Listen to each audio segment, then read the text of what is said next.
The button's been hit. Are we good to go? Take 2. Rabbit hole recap. Okay, we're live on Nostr. I see it on Nostr. All right. And I see it on YouTube. All right. We got it going, gentlemen. Thank God. Took us a while to get here. Carlos, welcome to the show. Thank you for being a long time ride or die. Thank you. It's awesome to be here. It is. Freaks. Carlos has re-listened to the entire 7-year back catalog of RHR. So if you want to be in Carlos's shoes and join us on the show, very simple task. All you have to do is listen to 24 days straight of Rabbit Hole Recap. How's the show evolved over the years from your perspective, having gone back? Less drinking, number one. It's because we became dads. Yeah, hey, that's an awesome thing. I think that's great, right? As you both take sips of coffee, right? Yeah, I'm drinking coffee. Water and electrolytes. Yeah, I have coffee and electrolytes. Sweet. No, I don't know. It's been a really good show. I don't think you guys have changed much, which I think is actually a good thing. Yeah, like, you guys found like different ways to like format the show and whatnot, but the content and the messaging and stuff has been consistent. And I don't know, definitely appreciate that. I'd love to hear that. It's been a wild ride. I'm even thinking back before we started the show when we did the TFTC rip in the Barstool merch closet. Got absolutely annihilated. That was the most heavily edited episode because we kept doxing ourselves. It was the only episode we really edited. Yeah. I think. Carlos, did you listen to that one? It was like TFTC 14. No, the TFTC episodes. Nah, I started with the RHR episodes. I'm thinking about the TFTC episodes. It was the only one. It was when I was pretending I was living in Austin, but I was actually in New York, and I was like 3 blocks away from Marty's studio. And he DM'd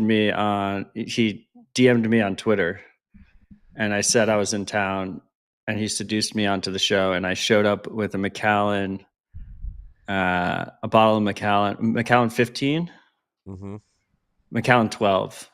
Maybe it was Macallan 15. I don't know. We were feeling quite rich at the time. I almost felt richer then than I do now, even though it was like 100x ago. But we got so Marty told me that he was a Barstool podcast, and I had a lot of Boston friends, and I was pretty big into sports ball back then. So I was really excited to go and record at the Barstool studio, and I show up with this really nice bottle of whiskey, and it turns out we're using travel mics in the fucking merch closet surrounded by t-shirts. And it was a great rip. A beautiful setting. It was a beautiful setting. It was a very, very soundproof room. Those were the days. It wasn't that soundproof. It was a glass room. The shirts didn't absorb the sound. I guess it did. The shirts were there. Yeah, it's been a long journey. Things change, but they stay the same. I'm back on my father-in-law's back porch with the wind blowing in the background. Still, we launched RHR like a month after that, basically. I guess the show got like good reception, and Marty was like, "You want to make this a regular thing?" And then we did like 7 weeks in a row, 8 weeks in a row. We skipped 1 week. Everyone got mad at us, and then we never skipped a week again. Yeah. Skipped 1 week in the first 3 months, and then haven't missed a week since. Made up for it during the stimulus rips during the beginning of COVID too. So we filled in that week, plus more. True. Funny story, actually. The person who really pushed the idea after listening to the TFTC episode, and he noticed that we had somewhat of a good rapport with each other that had some magic, was Tom Mazzaro from Cathedra. He was the one who texted me. He's like, "You and Matt should start your own show." I was like, "That's actually a great idea." And we got into it from there. That was his name? Did he DM you too? No, you sent me a screenshot of him. Like the way you asked me was a screenshot of his. I never Yeah, I connected. guess that You was just his name, I doxed his guess. NIM to me. I didn't know that was his NIM. Shout out Mav21 in the Nostr live chat. Zapped us 21,000 sats. He says yo. And special mention to Pseudo Carlos in the live chat who zapped us 2,100 sats. Oh, thank you, Carlos. I left the 0 off. My bad. Well, we mentioned it because you're on the show. I see Miyamoto in the YouTube chat or X chat. I think they both stream into to Ecamm. I still remember the first time I listened to RHR in 2019. Very vivid moment. I was mowing the lawn and I thought Odell was a lunatic back then, but then I couldn't stop listening. Thanks for all the podcasts. Yeah, good synopsis. Lunatics aren't that bad. Sometimes it's good to have the lunatics trying to keep you sane out there. We were psychopaths. Yeah. We're growing up building on this theme of being around for a while and watching things change, but also stay the same. You don't have it on the list, but I think it may be proper to start with a recap of the Bitcoin Policy Institute Summit that was held earlier this week in DC, which I attended. Very high signal. Shout out to the BPI team. It was a great day. If I had to call out one track, the human rights track was really powerful. It was really well done. And I think any politician, particularly listening to that specific track during the day, should think twice about denigrating Bitcoin and trying to prevent it from proliferating. I think Anna from HRF did a really good job. She openly stood up for CoinJoin and free and open source wallet software that protects privacy in front of a room of people that are actively attacking it. So it was good to see. That's awesome. Yeah, Anna's a legend. HRF always does great work. Shout out Soap Miner who zapped us 21,000 sats. Give us more of a recap than that. It was John Arnold's one of his first times on stage. How was that? It was. I'm not gonna lie. I was stuck in a conversation with somebody working at a company in our portfolio and did not make it in. But I got a recap from him, and said it went well. Yeah, Rob Hamilton was up there too with him, but I'm sure he crushed it. I haven't watched the replay of it either. I would like to see him become more prolific. I want to see him on stage more. I want to see him on shows more. It's good. It was good to see him. I felt like a proud dad seeing him on the speaker page. Yeah. I heard Shinobi was in a suit. He was. Is that true? He was wearing an orange tie. He really did capitulate to the suit. Like he had his hair in a pony. He was not wearing a mask, but he was also not on video. But had his hair in a ponytail, and yeah, he did call me a retard. So he kept that Shinobi style going. His vulgarity was there, just in the suit. It sounds like typical White House language anyway. Yeah. Yeah. I will mention I took the Excella from Philly to DC. 30th Street Station here in Philadelphia is incredible. Incredible architecture, beautiful. Then you get to Union Station in DC, just as beautiful. We need to build buildings like that more. The architecture in DC, despite the fact that it is a swamp, is extremely impressive. There's our first summer ambulance alarms going off in the background. They're coming. You heard it here first, freaks. Marty's he's pro Freemasons. You know, they build beautiful stuff. You can't deny that. That's how they get you. What anything else from the BPI Summit that stuck out to you? I forgot to put it on the list. I feel bad. I didn't watch anything from the BPI Summit. I was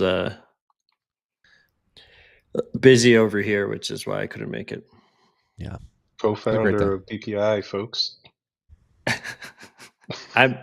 All I do is help them fundraise and approve their salaries. David Grant, Matt Pines, and the rest of the team over there are legendary. They do really great work. So I'm quite proud of them. I am too. There was another conference going on this week, not in this part of the world, over in Prague. I obviously did not attend it. Watched one of the presentations last night, Jack Mahler's.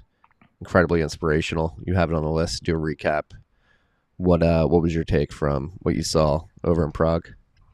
Oh, so that's actually, so they didn't have a live stream, but they posted Jack's keynote and Saylor's keynote. So I watched both of those. And Bitcoin Prague, first of all, always seems like a great event because of personal reasons, it's just like conflicts and stuff. I haven't been able to make it over there yet. They've done it 3 years now. But it is one of the events that I've always had at least some FOMO for in our very, very busy work travel calendar, conference calendar, where there's like a Bitcoin conference every fucking week. But it's, I think probably the largest ride or die Bitcoin event in the world at this point. And it seemed like vibes were very, very high there. I know the Primal booth was quite packed. They had a hang bar where you could hang on the bar for sats. And the longer you held, the more sats you got, which I thought was a fun twist. People seemed to love it. Trying to onboard more people onto Nostr. The mempool booth seemed awesome. They actually had a pool with blocks in it, so you could swim in the mempool. They had to lie a little bit because the pool was full, but that looked like a fun twist. And then I would say, I thought Jack's keynote was one of the best Bitcoin keynotes I've ever seen. I think it was Jack's single best keynote. People should go check it out. It is the inspiration for the title of this show, which is that Bitcoin is a moral revolution.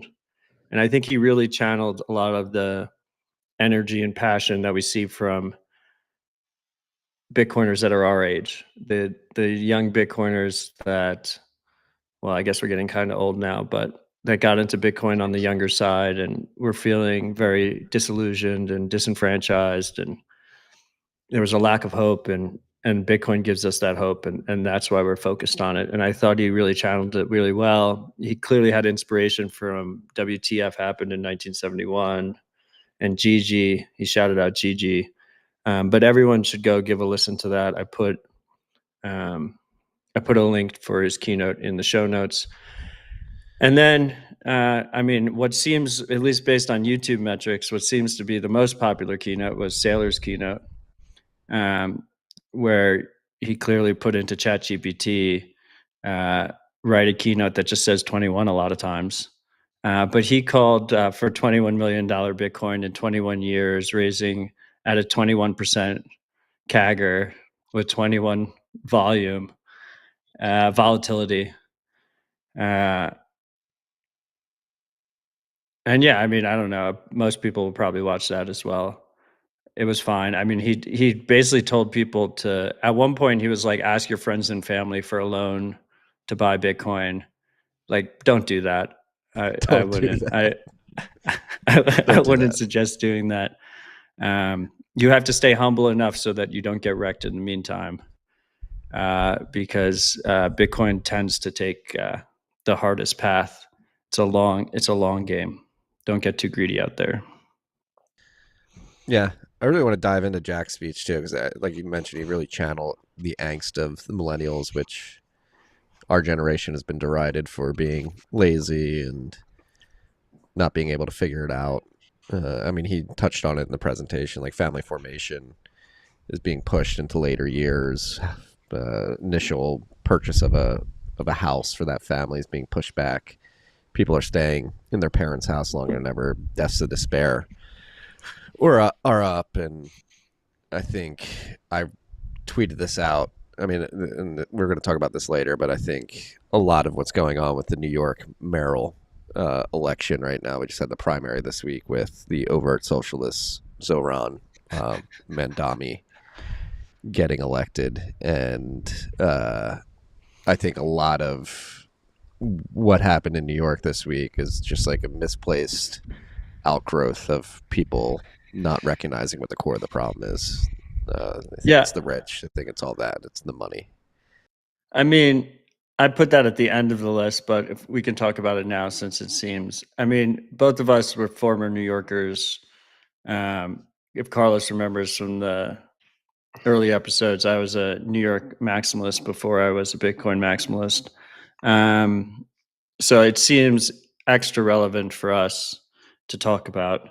On the Jack side, I mean, I think the key takeaway, if you want a little teaser to actually go and watch it, was that during the Great Depression, the price fell 89% and didn't recover for 20 years.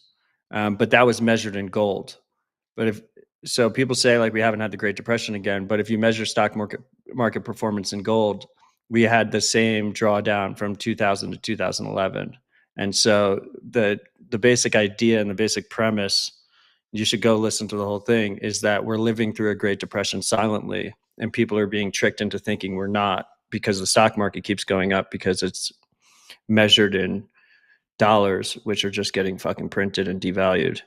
On the Mamdani stuff, I mean, one of the interesting takeaways there, Marty, is that if you look at the exit polls, it was actually the wealthier people that voted for him for the most part. It was like the working class and the lower wealthy income and educated. I cited this stat in the Bent yesterday or 2 days ago, but Logan, if you could pull up the Bent, like the stat was like exit polls, it was like 61% of people without a 4-year degree and blacks and Hispanics voted heavily for Cuomo, and then around the same percentage of people with a 4-year college degree, white, voted for Mamdani.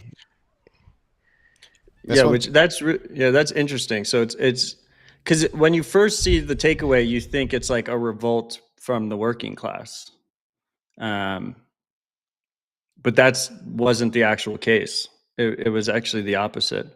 That's what I wrote about in the newsletter. This is, I mean, don't want to get too charged here, but this is an outgrowth of decades of Marxist infiltration of the university system and basically teaching all these people. I mean, I was indoctrinated with Keynesian economics, and then I had to take a multiculturalism class, and that whole white guilt propaganda that's just been beaten into everybody who's gone through a 4-year university over the last 5 decades. I think it's an outgrowth of that, and it's just completely nonsensical. And the other thing I was so disgusting about it, you see like what was that Cumtown? What was that podcast with the comedians like Nick Mullen and Stavros, who's in Tires, very funny dudes, but they're like, and you had Emily Ratajkowski and the chick from Sex and the City. You have all these really famous. Called Cumtown? I think it was called Cumtown. Like, was their podcast? Yeah, with Stavros. With Stavros and those guys. Like, they were all out campaigning for him. It's just like, you guys have no idea what you're voting for. Like, his policy is pushing for overt price controls, city-run grocery stores, rent controls, free education. It's not going to end well. I think that's a lot of conversations going on right now. And this was just the primary, so he's not going to be the next mayor. He's not guaranteed to be the next mayor of New York. There's still a chance that Eric Adams, who's the current mayor, could beat him in an election. But there's a key thing here, right? So New York switched to ranked choice voting, which in general tends to help underdogs or people with less money backing them, because instead of picking one person, you're ranking them in order. And so if a lot of people pick someone as number 2, they get more voting power out of that. But as a result, so they switched the primary to ranked choice voting, but they also changed the general to ranked choice voting. So historically in New York, it was like whoever won the Democratic primary was basically the mayor. But now he's going to have to compete in another ranked choice voting in the general. And Adams, who's incredibly incompetent, it skipped the primary. He just decided ahead of time that he was going to run on the independent line on ranked choice. Cuomo's still going to run on an independent line for the general, There's talk from rich New Yorkers that they're going to run someone else in the general as well. So really, it was a contest on who got the title next to their name that said Democrat Party.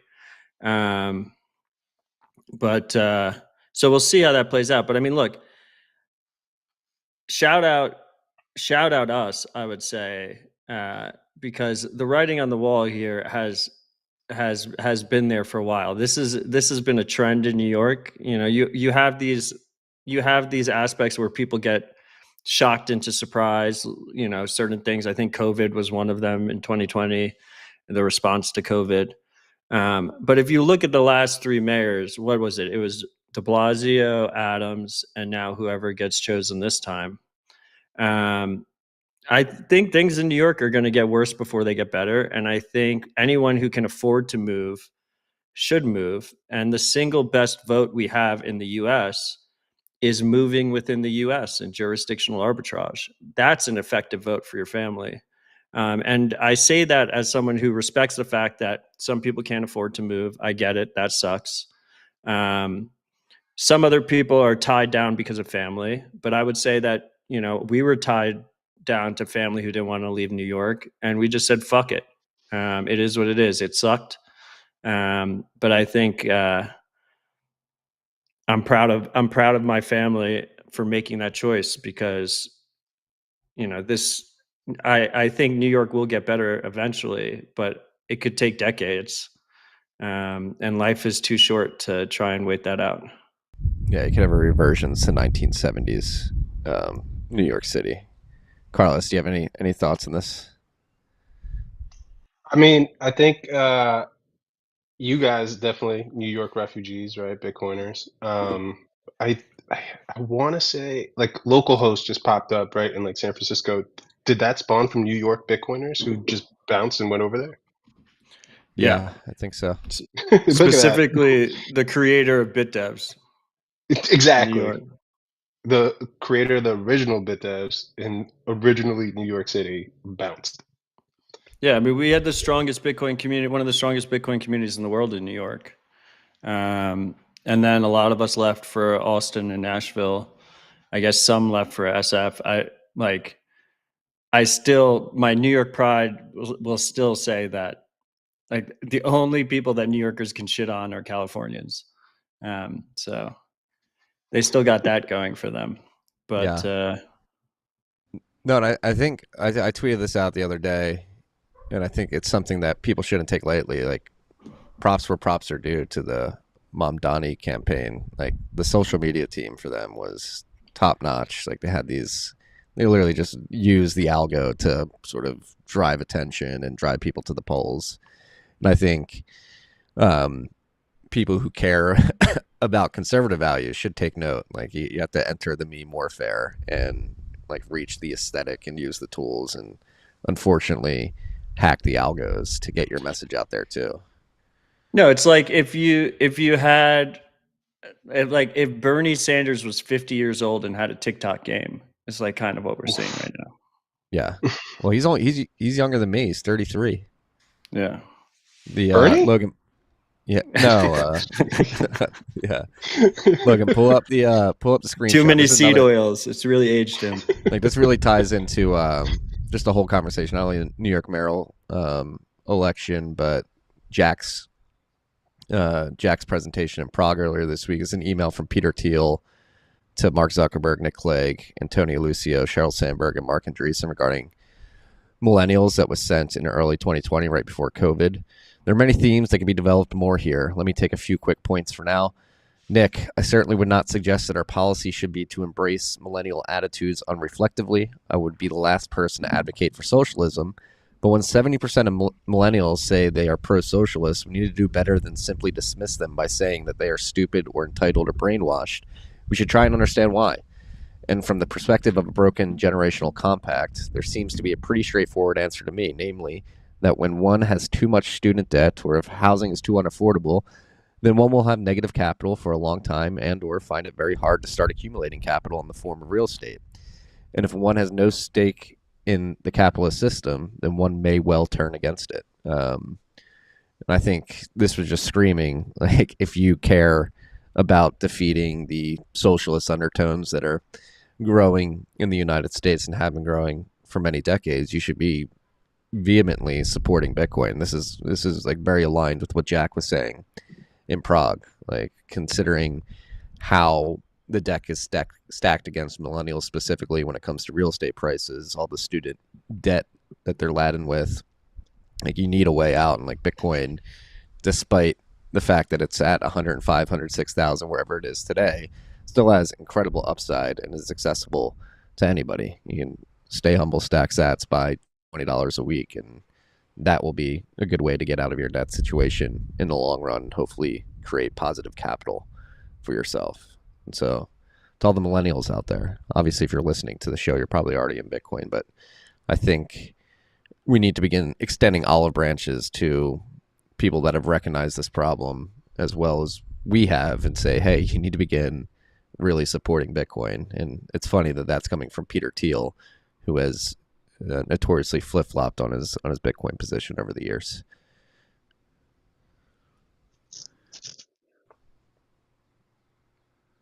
Boom. Well Agreed. said. You want to read the dashboard? Yeah, let's read the dashboard.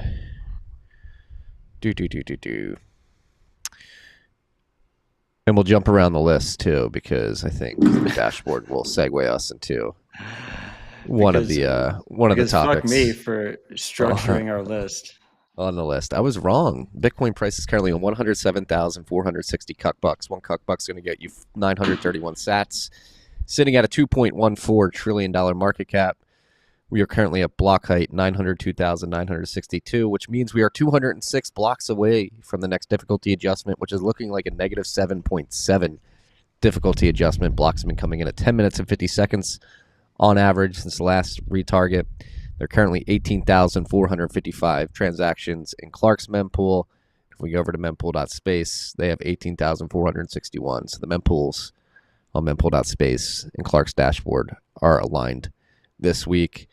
Said I was going to provide a good segue. Looking at the negative 7.7 difficulty adjustment that is estimated to happen in about 37 hours.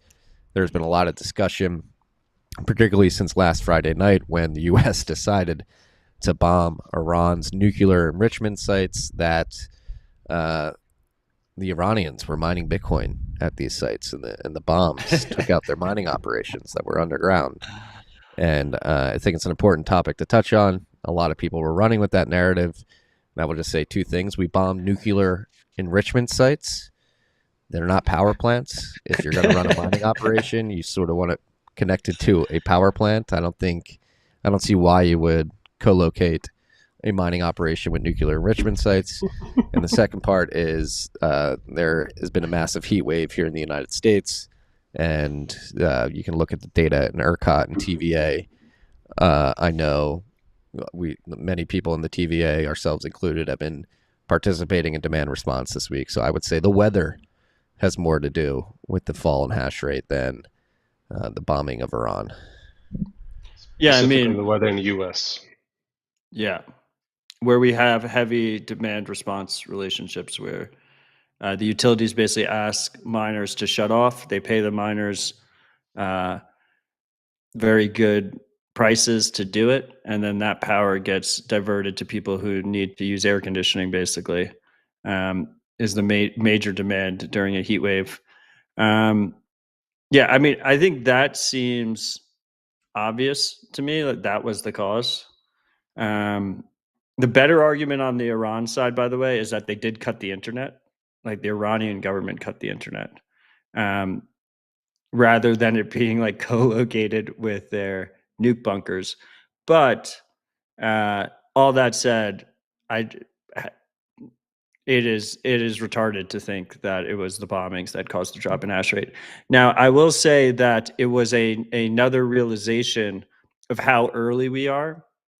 I've recently started listening to the TBPN podcast because they do, now that I'm not on Twitter, they do a good job of just like recapping the high signal stuff that I might have missed for the day. And it's a daily show, but they fell for that bullshit. which reminded me Did they? that first of all, I forget what there's a word for it, but when you look at the news about something that you understand, you realize that a lot of it is bullshit. Gell-man amnesia. Yeah, you realize that a lot of it is bullshit. But also at the same time, it reminded me that we're incredibly early. A lot of money listens to that show. They fall for bullshit narratives that get retweeted on X. And we have that alpha going for us. And then the last piece I would say is clearly Trump waited till after Rabbit Hole Recap to bomb Iran, but that feels like way longer than a week ago. They are continuing their strategy of just throwing so much shit at us constantly that it's hard to keep track of everything. I highlighted this earlier. It's just like a shock and awe campaign of things going on. We bombed Iran less than a week ago. Feels like a fucking month. And Elon said that Trump was on the Epstein list like 14 days ago or something. It's like 2 weeks ago, 2.5 weeks ago. No, that was like 2 years ago, probably. Yeah. Yeah. It's It was- yeah. it is insane. And I wrote the newsletter last week, like nothing ever happens. And I'm not gonna lie, Friday night when we bombed the nuclear enrichment sites, I was like, oh shit, something might be happening. That bad timing. And then you wake up Monday, it's like, oh nope, nothing ever happens. I mean, something happened. It's I know it's a provocative meme, but things happen. Yeah. You just If shouldn't you get look at caught like up in the 10-hour news cycle. Yeah. If you looked at like prices, over the weekend, because not much trades and stuff, you saw, Bitcoin tanked right away. People were worried. And by Monday, what happened? It was like nothing. Yeah. So I agree. well, that's actually a really good point to bring up, Carlos, is that Bitcoin did fall below $100,000 temporarily. I believe it fell to like high 98s at one point, and people were saying, "Oh man, risk off. Bitcoin's not a safe haven." And to your point, like that all happened after market close Friday night, and you had 2 days after that to digest the news. And Bitcoin is the only market trading during those hours over the weekend, and so it makes sense. And I think I don't know if I came up with this term, but Bitcoin is not only hard money, good savings technology, peer-to-peer distributed cash that you can send to individuals and without permission, censorship resistant, all that. But it's also a liquidity hedge, and a liquidity hedge in the sense that it is there to provide you liquidity when nothing else will. And so it makes sense to have an allocation to Bitcoin just in case something like this happens and you're not able to sell your other assets because the markets are closed. And Matt, you highlighted this very very well during the banking crisis of 2023, where and you've been running with the recommendation to any company with exposure to the banking system to hold 3 months of runway in cash and the rest in Bitcoin, just for this reason. Yeah, I mean, I think you should flip it on its head. It should be you should have at least 3 months of Bitcoin runway. Obviously, we're pro more is better. We were probably the only investors during the banking crisis calling up people and hanging up the phone really quickly if they told us their entire runway was in Bitcoin. We're like, oh, you're good. That's great. Keep doing that.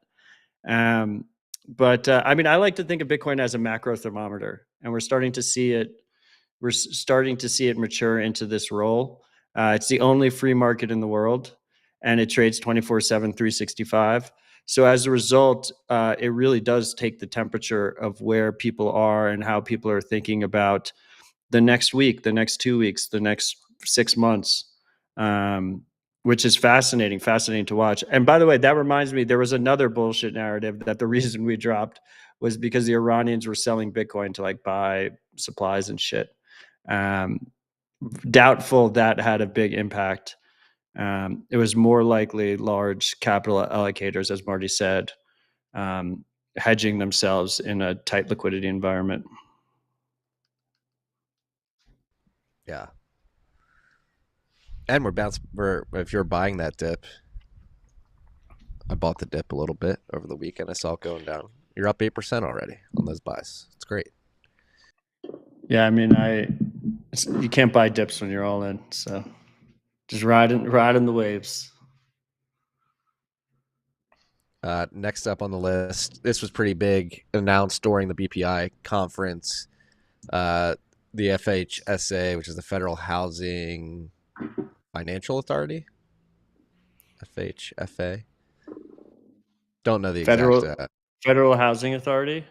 Yeah, the Federal Housing Authority. Bill Pulte, who's actually a Bitcoiner. He's been tweeting about Bitcoin for years. Signed an order. So actually, let's backtrack. In 2022, the Biden administration, the head of the Federal Housing Authority, during the Biden administration, added this guideline and this rule. It was called the selling guideline, I believe. And so if you wanted to recognize Bitcoin, if you're going to buy a house and like us, you're all in on Bitcoin. I'm all in after that smash buy when it dipped over the weekend. If you were going to get a mortgage, like mortgage underwriters and banks that were lending to you would not recognize Bitcoin towards your net worth and by extension your credit worthiness. And the selling guideline basically said, hey, if you want to have your Bitcoin and crypto assets recognized towards your net worth, you have to sell them and hold them in a bank account for 3 months. And stomach being it was I mean, it was even worse than that because I applied for a mortgage 3 years ago and I showed my Bitcoin assets, right? Like I showed the Bitcoin I held. And they were like, wait, you hold 99% of your savings in Bitcoin? That's incredibly reckless. We don't lend to reckless people. So it wasn't even like they disregarded it. If I had no savings, I would have been better off than showing them that. And when I got my mortgage 2 years ago, that's what I did. I just pretended I had no savings. I was just a typical poor young white guy living paycheck to paycheck. And they just gave me the fucking mortgage. Yeah. And so that was the way it was until earlier this week. Bill Pulte came out and said they changed the guidelines. Bitcoin and other crypto assets can be recognized towards your net worth and toward your credit worthiness. However, there's one stipulation: you need to hold the assets on a regulated exchange. And a lot of Bitcoiners are throwing their hands up in the air and saying this is an attack on Bitcoin. Steve Lee was in my mentions saying this is terrible because I said this was great. Thank you for enabling this. And there's a lot of misconceptions around it. I mean, number one, it's a win. Like I think anybody with any sense of ability to, what's the word I'm looking for? Be practical. And like the world's not a perfect place. Pragmatic. There you go. Anybody's pragmatic should recognize that this is a massive win. Takes away a big headache for a lot of Bitcoiners and gives us the respect that we're due. And the legitimacy that we're due when we're going to buy houses. I imagine their reason for making sure it's on regulated exchanges is that they went through the thought experiment of, okay, like somebody goes to apply for a mortgage, they show Bitcoin assets. Like, how do we know they're actually theirs? How do we know that they didn't just borrow some from their brother or their cousin or their aunt and their uncle, and they're just using somebody else's Bitcoin and pretending like it's theirs to get this mortgage. And so I imagine they were like, all right, put it on exchange associated with their name. That's at least more legitimate than that. And the other thing is, like, there was a lot of people assuming that if you do this, like, you need to hold the Bitcoin on the exchange over the duration of the 30-year mortgage, which isn't true. It's just like you literally just need to prove you have it once. They write the mortgage, and then they forget about that. They check the box, and they're like, all right, here's your mortgage. And so technically you could move Bitcoin on an exchange, get approved, and then move it back to cold storage if you wanted to. Go, Marty. I was going to say, but with that being said, there are mechanisms to enable mortgage underwriters to validate that you own Bitcoin in cold storage, like Hoseki. So it is possible. I think we just need to educate these people about it. Yeah. So, I mean, first, it's a step in the right direction. This is incredibly important because we've talked about this on the past. The FHA is in charge of Fannie and Freddie Mac, which is basically the key element of the Ponzi scheme that is U.S. housing real estate, because the government, you have all these random companies that underwrite the mortgages, and then the government then buys them through Fannie and Freddie. Within a matter of days, they will just buy the loans up. So take the risk off the balance sheets of private companies. So if you're not compliant with that, technically, yeah, you could still go into a credit union or some small bank or something and get a mortgage, but you're cut out of the overwhelming majority of mortgages and the best terms if you're not compliant with Fannie and Freddie's stipulations. So huge step in the right direction. Marty, I agree with you that I think this was obviously the low lift way for them to handle proof of reserves and some of those hard questions there. I mean, let's be honest.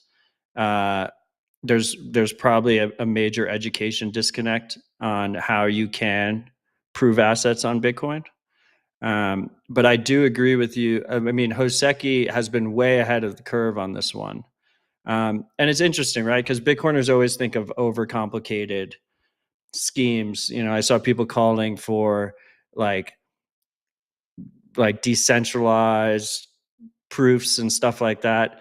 Like the beauty of Hoseki is that it's centralized and straightforward, which is how bankers understand things. Like people don't understand when you apply for a mortgage, half the time they just have you like print out your Chase bank account statement. There's no verification that really, there's not like strong, stringent cryptographic verification that happens. They'll like email me screenshots of your brokerage statement. So why do I bring that up? I bring that up because what Hoseki does is they allow you to easily use Bitcoin native tech, which is signing a message with addresses you control to prove you own the addresses without giving up custody. And then they give you the option of layered identification information on top of it. You can do it without giving them your identity, and then you have a printout that says Hoseki verified this person or verified that there's ownership of these addresses, or you can give them your identity and then it says, we checked Marty Bent's identity, he verified these addresses, and they're agnostic to how you hold your Bitcoin. You can connect your cold card, you can connect a ledger, you can hopefully in the future connect exchange accounts. It could be multi-sig, it could be single sig, and they show it all in a nice printout that your banker is used to. And I think that's probably where we're going towards. It's just gonna take a little bit of time. Yeah, I'm actually recording with Sam in a couple of hours to go over all this. So that episode will be out on TFTC on Monday, but we'll dive deep into this. So if you want to expand on that, do it. Go listen to that. Go subscribe. Hit the like button. If you're in the YouTube right now, just hit it. The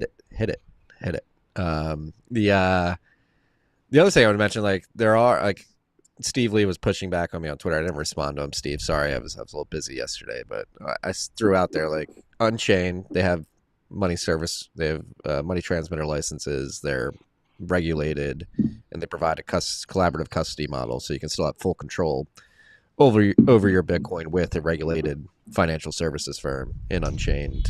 Anchor Watch, similarly, you can do it with them. And I think that if you're worried about like having control of your Bitcoin while you're going through the process of getting a mortgage and using Bitcoin to prove assets, that's a good spot. I imagine banks underwriting loans would be comfortable with a statement from Unchained claiming or verifying that you do hold fucking screenshot. Yeah. Oof. That was tough. Remember in the beginning of the year, we all thought we were going to have to do some crazy tax stuff. They pushed it back again. They pushed it back again. Just reminded me when you said screenshots. Yeah. So that's that. Don't freak out. Well, there's a lot of in Bitcoin specifically this week. There was a lot of like overreaction to everything. Iran was like, oh, hash rate songs were bombing. It's like, no, heat wave in America. And this thing, it's like, oh, they're trying to get all your Bitcoin on the exchange. It's like, well, there's nuance to this, and it's not like you have to keep it on the exchange for 30 years. You can move it, get approved, move it off if you want to. Obviously not ideal and not it's pretty annoying, but I think it's okay in my book in terms of like, okay, it solves the problem that many Bitcoiners have. Not perfectly, but it solves it. Or you could not do it, or you could use CoinJoin before and after. That too. That too. Or you could just take a screenshot of your Schwab account with your MSTR in it, and then you don't even need a ruling. Your MSTY. Not only do you have assets, They should not. If income producing assets. MSTR is one thing. If you're holding MSTY, they shouldn't give you a mortgage. Two records. My portfolio is all strike. Not the good one. I still resent him for naming one of his preferred shares Strike. It's so fucking confusing. There's the amount of times I have in conversations where Strike comes up, and you have to then preface it with the company or the preferred shared offering is too damn high. And I think he knew exactly what he was doing. Probably intentional. Mallers is too much of a gentleman to be angry about it, but I'm angry about it. It's kind of his fault for coming up with the good names first, right? He had Zap. Now we were zapping all the time. Yeah, there you go. And then Strike. So tell him to chill out. I like Flight to Sanity. XXI should release preferred called strategy.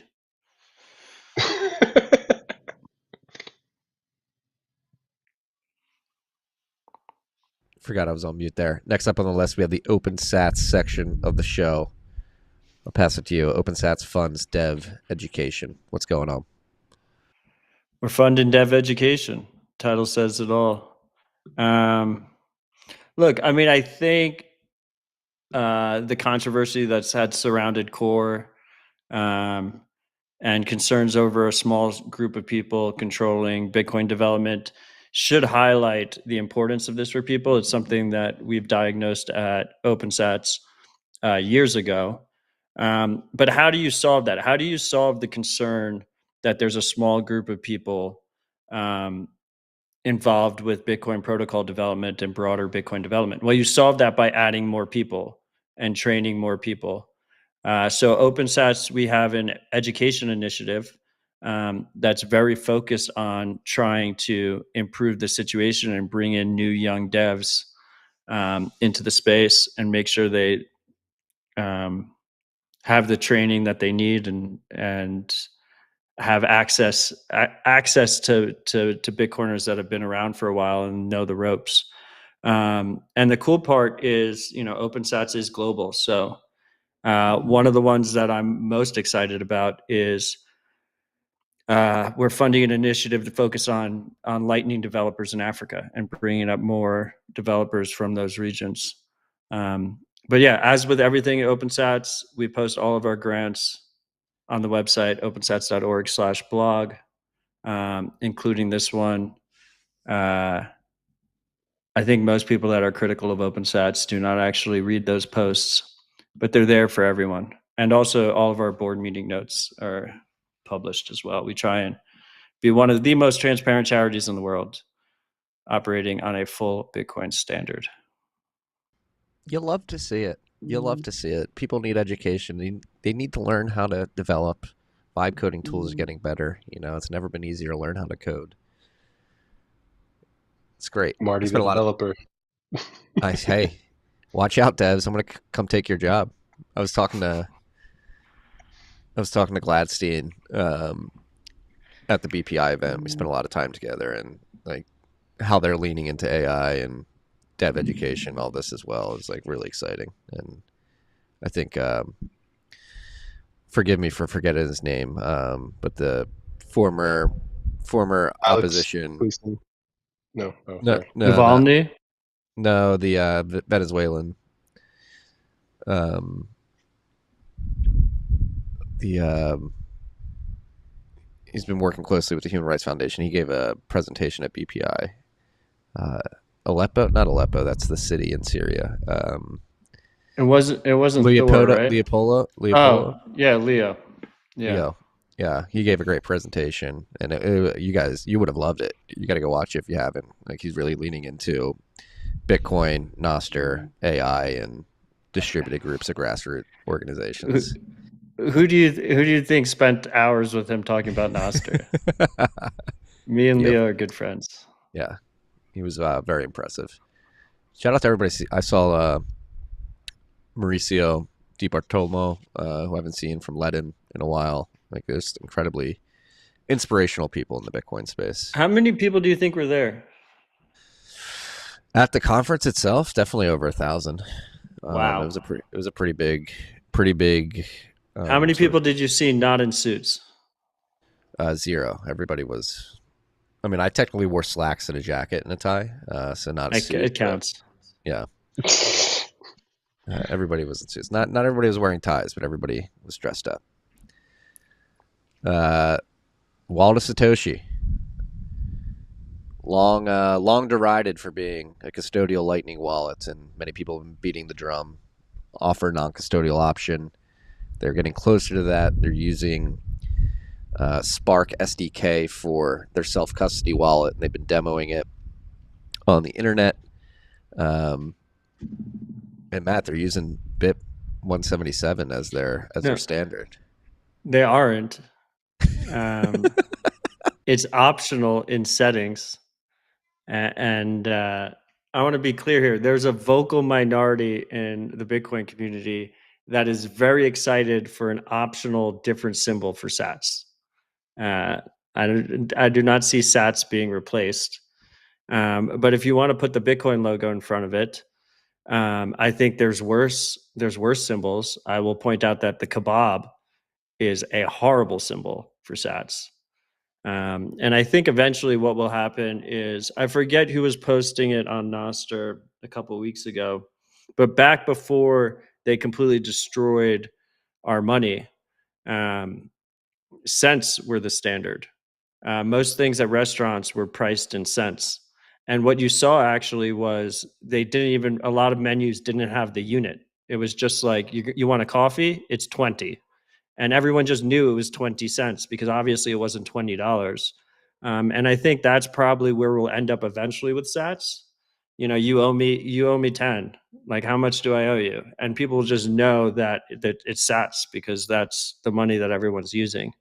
It's going to take a while for that. And until then, apps will choose different ways of showing that value. But sats clearly remain the standard. But anyway, to get back to this Wallet of Satoshi news, look, Wallet of Satoshi is a long-running wallet that has operated custodially, but has never rugged users. People have very good experiences with it. They've pushed back and never implemented KYC, which is quite impressive. There's always a lot of pressure on custodial wallets to do that, and most that don't eventually get shut down. But I have this on the list, but 429 days ago, the Samurai Wallet developers got arrested. And at that moment, they pulled out of the US market. They thought it was too dangerous offering a custodial wallet in the US market without KYC and without all the different regulatory compliance that comes with it. So they pulled out, and a lot of people were missing their favorite wallet, right? A lot of people's favorite wallet was Wallet of Satoshi. So using this Spark SDK to offer self-custody is bringing them back into the United States, and people are quite excited about it. I will say that, so the Spark SDK is from LightSpark. It's a state chain implementation. It's basically very similar to Mercury Layer that the freaks might be aware of. Mercury came first, except they took out all the privacy benefits that Mercury has. So it has the scaling benefits and the ease of use that Mercury had without the privacy, which makes sense because they're A16Z funded and not really on the side of those properties of Bitcoin. But yeah, it's an interesting trust model. So depending on who you ask, some would say it's self-custody, some would say it's not self-custody. First of all, obviously, if you're receiving 10 sats, there's no way for you to take control over those funds on chain because the fee would eat it. So there's an argument that for lower amounts, it's hard to consider that self-custody.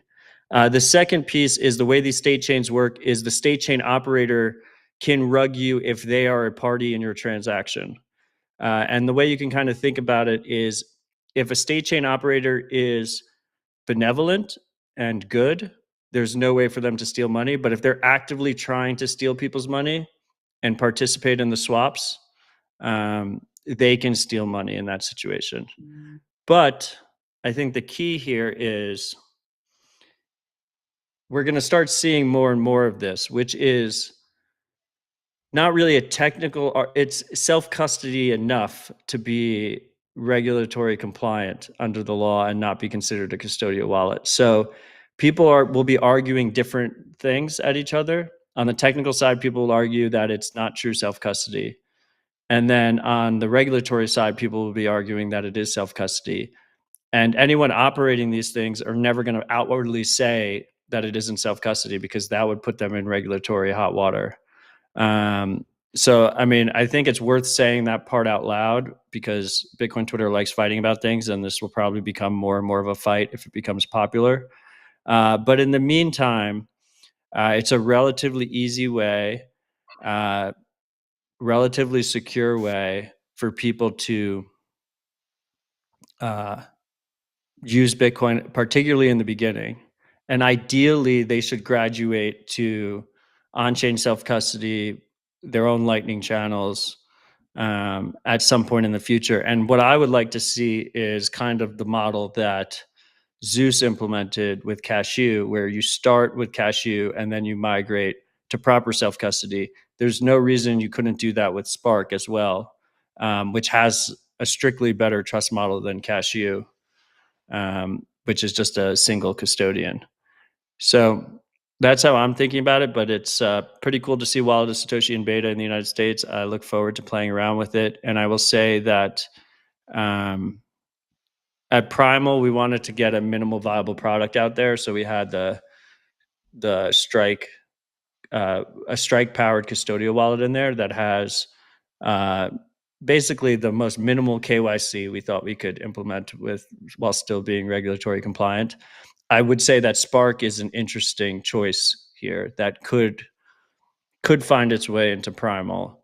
I'm also very interested in Arc, which kind of tries to solve a lot of the similar pain points that we see with self-custody Lightning.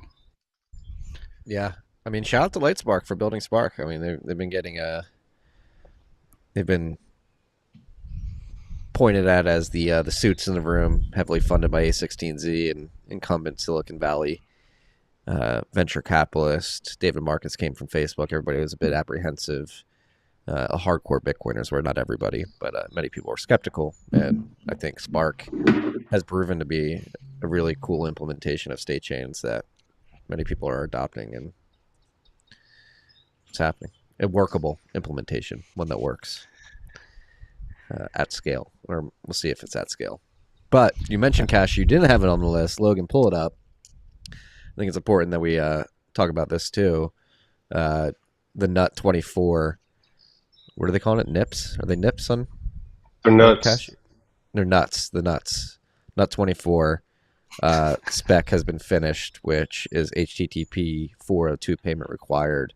And so setting the ground for defining how services communicate payments conditions to clients. The payment is an eCash token in the request itself, the fastest and simplest way to pay for protected content on the internet. So we've been talking about Bitcoin as a way to fix the HTTP 402 problem for years on this show. Obviously, you had L402, which does that via the Lightning Network, and now the Cashu project is making it viable with eCash on the Cashu in Cashu mints. So really cool to see, and I think it's still early days for widespread use of HTTP 402 payment required using Bitcoin to do that, but I'm still very bullish on that in the long term. The tech bros are going to try and force through USDC version of this. Oh, Coinbase had, what do they call it? X402, I think was their implementation. Remember L402? Yeah. Lightning Labs. Yeah. Cashu works using L402. Cashu works really well for this because it's offline and programmable. Like you really just need to pass a text string between servers to do a transfer, which is really awesome, and you can anchor things to public keys. Yeah, so makes I more think sense than a yeah. Web3 wallet or some crap. Yeah, I mean, I think ultimately Cashu will probably win this use case. But there'll probably be a dark period in between where USDC on base is what's being used. This is probably what's going to happen. Temporary dark period.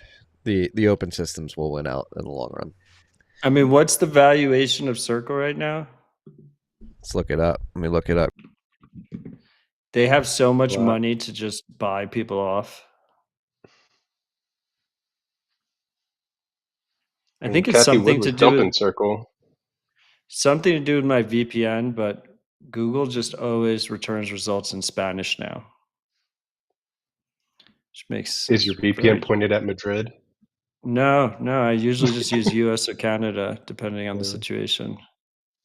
But it's just like locked in.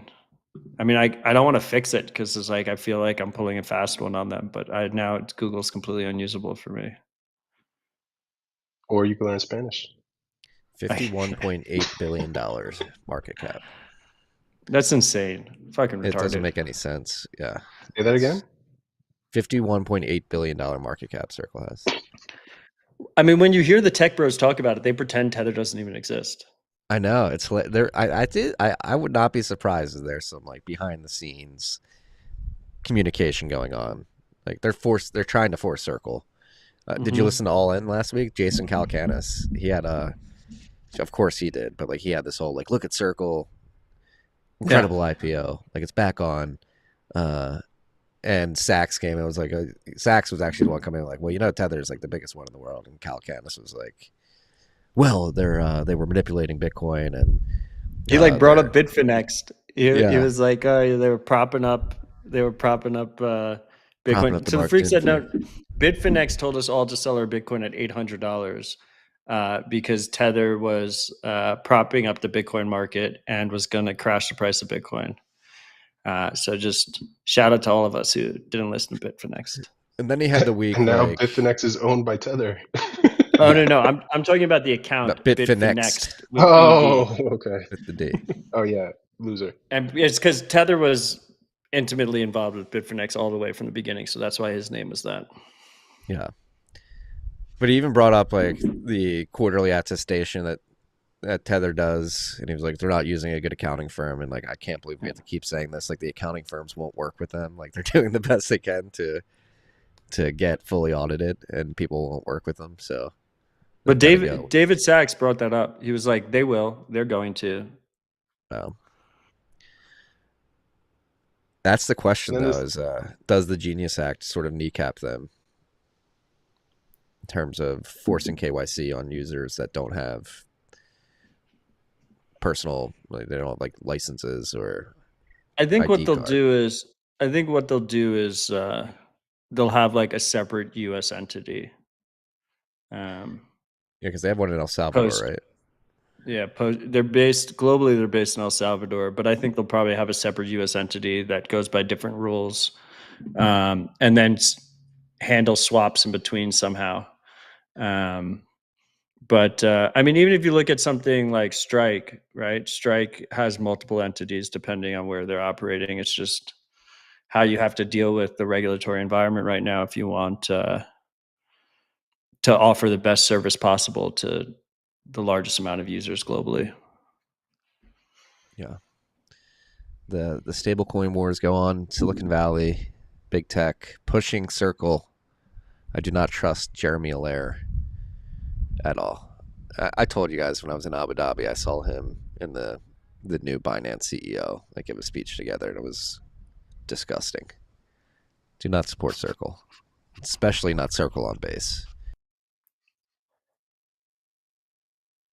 I mean, what's the end game for these stable coins, these like regulated stable coins? Who's going to use that? I mean, here I could see that in the US, right? But I don't know.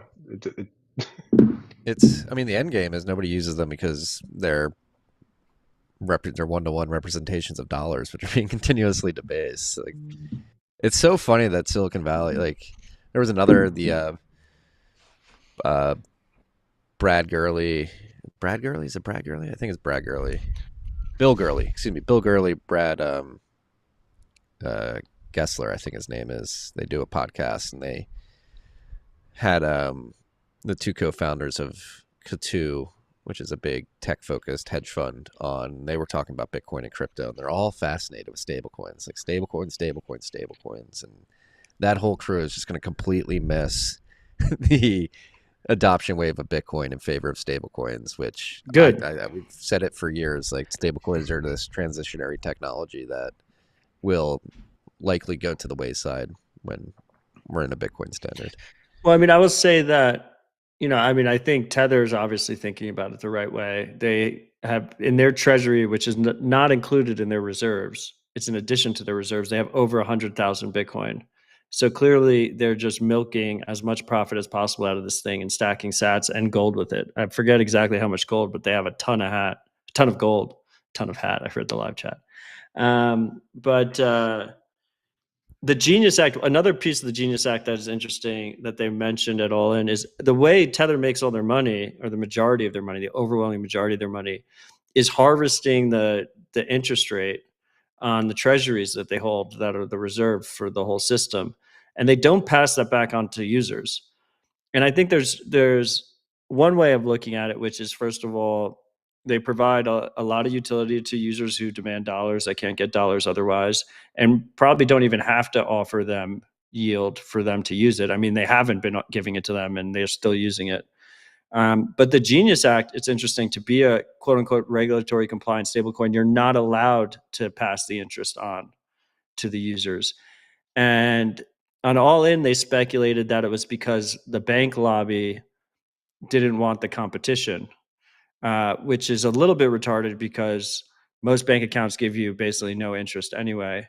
I do wonder, I mean, it's probably a piece of it, but I do wonder if Circle also lobbied for it so that they didn't have to give the interest to the users and could just harvest it themselves. Like, I think that's like I think they've if been you doing follow that the already, incentives, though. it's pretty obvious. What? I think they do have interest-bearing accounts that do No. that. So it's, if you hold on Coinbase and you stake on Coinbase, you get yield.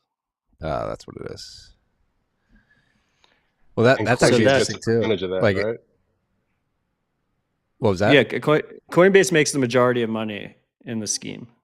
Yeah. Well, it'll be interesting to see if the Genius Act does cuck consumers from participating in the yields provided by the Treasury. The Treasury is held in the stablecoin issuers backing. Like, do we see products like Rivers, like, sharing the Treasury yield in the form of Bitcoin for the cash held in those accounts become more popular and more Yeah, I widespread? mean, that's the hot thing right now. I mean, River deserves credit because they allow you to take the interest directly in Bitcoin. But both Robinhood and Coinbase offer similar products. Coinbase through the USDC, Robinhood through just regular dollars, that are higher rates than that. It's a very popular product among people. Obviously, they're just better off holding Bitcoin. You're better off holding Bitcoin than getting 5% or whatever the rate is. I think on River it's like a little under 4%. But if you're gonna hold dollars, I guess more the better. Did we lose Marty? We lost Marty. Marty's troubleshooting his microphone. I'm I'm here. gonna read the shout outs from last week. Nice.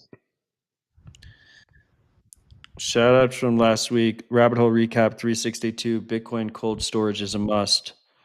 No one zapped more than 21,000 sats. So we have nothing to read. But this is disgusting, freaks. Freaks, thank you for your support regardless. I'm kidding. I still appreciate the sats. I think more and more freaks are just zapping on Zapstream, which is hurting us in the fountain leaderboards. But it's good to share. I think the the zaps and leaderboards the with other Zapstream are shows. broken. Are they really?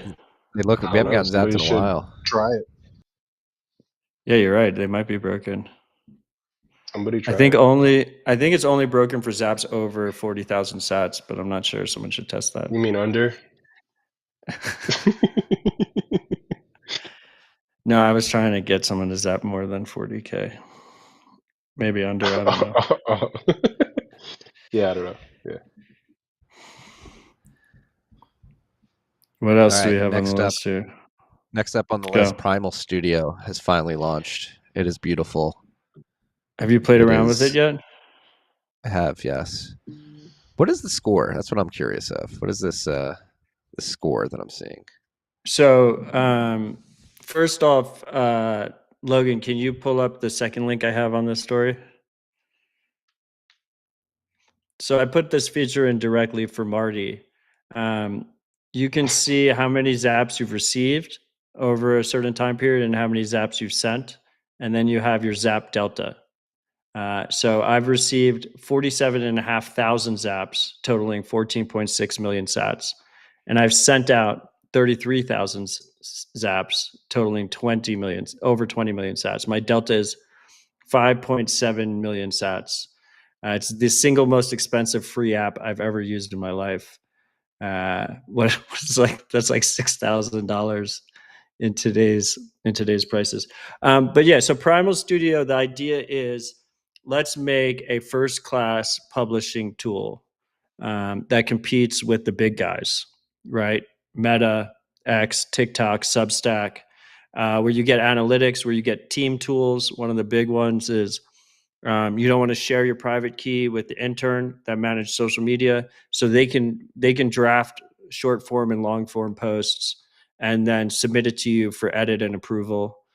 So you don't have to share the NSEC with them, but they can still manage the account. We also added the ability. We're going to add more abilities going forward. This is a minimal viable product. It's been about 2 months now. We also added the ability for scheduled posts, which is insane that it wasn't easy to schedule a post before. And we're giving everyone a free month. There's no sign up or anything. If you log in with an extension on desktop, your free month starts. So you can play around with it, give us feedback. Ultimately, this will be part of the Primal Pro paid package because we're trying to create a sustainable open source user-focused app without ads. So it requires payments. Marty, to your point, we also provide a content score. Is that what you're talking about? Yes. So did you click the content score to make it bigger? So if you click the content score, basically what it does is it gives you a breakdown of the primal trending algorithm. So the primal trending algorithm is an opt-in optional algorithm that we have on Primal to help you find things that you've missed in the past, things that are trending that we believe are trending among the greater Nostr ecosystem. And that has different scores, right? In terms of weightings, how many reposts you get, how many replies you get, how many zaps you get. That is all open source, but we want to take it a step further. So I'm pretty sure at this point, it is the most transparent algorithm in the world. If you're using Primal Studio, you can click a post and you can see the exact weighted breakdown of how a post scored and rated against your other posts. And then we have a separate score there called the sentiment score, which is not involved. It's completely unrelated to the content score and trending. And that's supposed to try and measure the vibes of the post. So was this post a positive post? Was this post a negative post? And so we're going to play with those things over time, but that's what those two things mean. You absolutely love to see it. Oh, there's another Let's feature feedback there then. that's really good for you, Marty. The Ghost import. So we need to get our RSS up on Ghost. yeah, it's not even just Ghost import, right? So open standards, right? Open standards are awesome. People are posting on Substack. People are posting on Ghost. People are posting on their own websites. But it'd be really great for them to have native Nostr long form posts that people can zap and interact with that are signed and have all the other benefits in terms of verifiability that Nostr posts have, how do we make it as easy as possible for them? So on Primal Studio, you can go in and you can import an RSS feed. So all of these things use the open standard called RSS. You import the RSS feed. As new posts are sent onto your RSS feed through Substack or Ghost or whatever, they appear in your Primal Studio dashboard, and they're automatically magically formatted for Nostr to the best of our ability, and we'll get better at that over time. You go through it, you make sure everything looks good, and then you can either post immediately or then you can schedule a post. So it's about 2 clicks for you to mirror existing content. And obviously, because it's RSS, it's an open feed. Technically, it doesn't have to even be your content. You can be mirroring, some writer on Substack that you really enjoy and appreciate. You can take their RSS feed or any other RSS feed and easily mirror it over to native Nostr. Pretty That's cool. going to be powerful. Like spinning up MPubs dedicated to Substacks that you like, just getting it. Yep. What about the Hell yeah. reverse? What do you mean? Nostr Creating to long form Ghost. content natively for Nostr and then creating a website out of Yeah, I clones, think similar to like MPub Pro. first of all, because Nostr is an open system, it's relatively easy to create RSS feeds automatically from Nostr feeds. So you can do that. We will be in Primal Studio adding the classic sign-in flow, like the OAuth signing flow for things like Substack or X. So you can basically go into Primal Studio and you can do one post and it can go out to all your platforms. Because those platforms are closed, it's really difficult for us to do the reverse. People ask all the time, like, it would be ideal if we could mirror large X accounts in the bootstrapping phase so that we'd have it on Nostr. But the whole problem is that X and Facebook and TikTok and even Substack now, they're all closed systems. They make it very difficult for you to mirror this stuff. But the reverse isn't true because Nostr is an open system. So we're going to make it so that you can easily post once from Primal Studio and it can go to all your different social platforms, and basically just make it like this hub, this creator hub, that if you're running a team or if you're a power user, you can just do everything you need right in that single dashboard. Here for 2 hours of Marty and Odell shilling their VC bags. 2025 is the exit pump year. Hey, disclaimer, we're invested in a lot of the companies we talk about. Yeah. And we're invested in them because they're worth talking about. Okay. Look, I mean, if you don't want to listen, I understand. I will say that the companies we support, we're trying to do it in the best way possible. A lot of people are just trying to shill you stocks. Never asked you to invest in 1031. And Primal, for instance, is a completely false open source stack that anyone can fork and modify and verify, which I think is very rare for investors to focus on that type of thing. And Carlos is saying that he's not an investor. But yeah, I mean, I don't think there's going to be an exit on Primal anytime soon. So 2025 is the exit pump year is just bullshit. But you can go buy a B treasury fucking thing, treasure shilled by some Twitter influencer. Is a completely different ball game. Yeah. Speaking of bullshit, there was some bullshit going on yesterday at YouTube. They temporarily banned btcsessions YouTube page. It has been restored, but kind of scary if you're a content creator building on this theme of Nostr and content distribution. Like, he woke up and I think over 10 years of work was just not accessible. Yeah, it's really fucked up. I mean, he has 600,000 subscribers on YouTube. It's by far his largest platform. And they were able to just immediately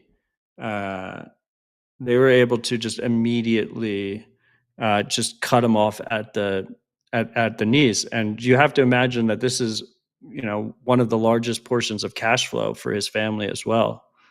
So there's this very strong financial leverage that they have over these people. And how did he get it back? He got it back by complaining on X, and because a lot of us like Ben, he got a lot of traction on it, and the YouTube count noticed it and restored it. But if he went through the regular support channels, he probably would have been shit out of luck. Like, their original explanation was bullshit. Their original explanation was that he was promoting illegal things, which is just wrong. Like, you can just go to his channel. He's got, one of the best Bitcoin educational channels on YouTube right now. Now, the reason I put it in this order is because this is something that has been very much on the Primal roadmap for a while, which is we need to make Nostr better for video. It's getting better, and obviously we love Zapstream. We've been streaming RHR on Zapstream for, I think, 2 years now, for a while. But Primal itself doesn't show Zapstream posts, doesn't really prioritize video. And so one of the goals with Primal Studio will be to make it first class for video production and video publishing, and to make the Primal apps first class for actually viewing and interacting with the videos. I will say Nostr, for instance, with the U, does a really good job with Zapstream live streams. That's obviously a low lift or a low hanging fruit for something to be in Primal. And we have set up one of the core building blocks already, which is Blossom, which is this way of mirroring and verifying media that is published to Nostr. So when you publish a video right now to Primal, it's hashed and signed, so you know it hasn't been changed, and then it can automatically mirror to other servers. And this goes along with the theme, right? The theme is, look, we want Primal to be a very easy to use experience. We want it to be very powerful and straightforward. But at the end of the day, we don't want Primal to be a centralized point of failure. And that includes video. And it's very difficult to build out these things when your threat model is, if we go down, do the videos go down? And Blossom is a key aspect there. For instance, right now, I have it set up in my Primal that it gets uploaded to Primal, but it also gets uploaded to Nostr.build automatically. Everything is verified. You know it hasn't been altered. And then anyone can easily mirror it and keep it on their own servers at the same time. Let's make it happen slowly but surely. Hand up. I missed syndicating 2 bents this week on Nostr. And that was just because I was too on the go. That's why I need to connect the RSS feed and just make it automatic. That's like, you can see it. Like, with all these tools, shout out to Primal, everybody else building across the Nostr ecosystem, because it is getting very rich and the optionality for individuals looking to post many different types of content is increasing by the day. It's getting easier. And we said this was the whole sort of theme of Nostriga last year in Riga during that mini conference, was we just need to bring all the content to Nostr, and tools like this make it happen. So shout out to Miljan and the team over at Primal pushing it forward. The dashboard of the studio is beautiful, and now I've already seen myself like looking at the content score and being like, damn, I need to pump those numbers. I need to get it up. So there is that psychological aspect that the studio brings to interacting on Nostr. Yeah, I mean, you can also kind of see, like Nostr adoption ebbs and flows. So you can also see, to some degree, you can get kind of an idea of when Nostr was popping and there was a lot more people using it versus quieter times. It's interesting. It just goes with the theme that, like, if we want something better, then people need to build better things. Like, no one else is going to fucking do it. And on the money side, there's so much money flowing to all this bullshit. But there's very little money flowing to actual tools that are useful. And that's where 1031 and OpenSats comes in, because I don't think people realize how difficult it is to raise for like ethical, user forward focused like Bitcoin projects. It is very, very difficult out there. But then meanwhile, shit like, I don't know, like Pumped up whatever. fun. What? Yeah, pumped up fun like raises fucking hundreds of millions of dollars. It's like fucking retarded. Hey, guess what? Here's the pitch. We're gonna allow people to launch their own shit coins on the go. It's gonna get so crazy. Like people are gonna be killing themselves on live streams. They're gonna pump. They're gonna dump. They're gonna rug. They're gonna be in the trenches. But guess what? We rip fees off of all of that. All of our users are gonna lose a ton of money. They're gonna go psychologically insane. But we're gonna be ripping some of the VIG boys. We're gonna be ripping some of the VIG. We're gonna make a ton of money off of this. Here, take my money. Take my money. That's what all these VCs say. I tell you, like I think it was beginning of the year last year, 2024. I went to like a crypto focused law firm event that I got invited to, and I was on stage for talking about venture capital in the space. I was meeting a bunch of crypto investors, and like the one guy who's like ex Google, started his own crypto fund and was like literally pumped that fund so hard, and it was the proudest I've ever been on stage. Like I called him out. I'm like, this is degenerate, like high velocity trash economy stuff that you're supporting.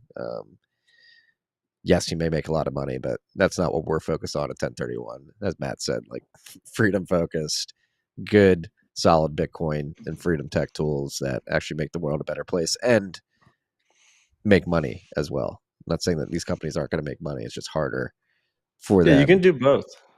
Yeah. There's a beautiful middle ground. I believe capitalism works quite well for human flourishing.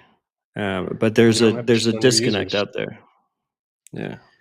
Speaking of human flourishing, if you want humans to truly flourish, they need the ability to have privacy in their lives, and their private affairs, their communications, and their money. And on that note, Ashigaru Whirlpool and Terminal version 1.0.0 has been released. So, for those who are unaware, we've talked about it many times on the show over the last 400 and some odd days. Ashigaru 29. But this came out. Actually, it came out like immediately after they went. No, it didn't. No, it was a bit after. Yeah, maybe it was like 5 months or 6 months. Okay, so but 429 days since the Samurai Wallet devs got arrested, you can support their legal fund at p2prights.org. Yes, but Ashigaru, I'm butchering the pronunciation. You freaks are used to that, but just want to apologize to the team.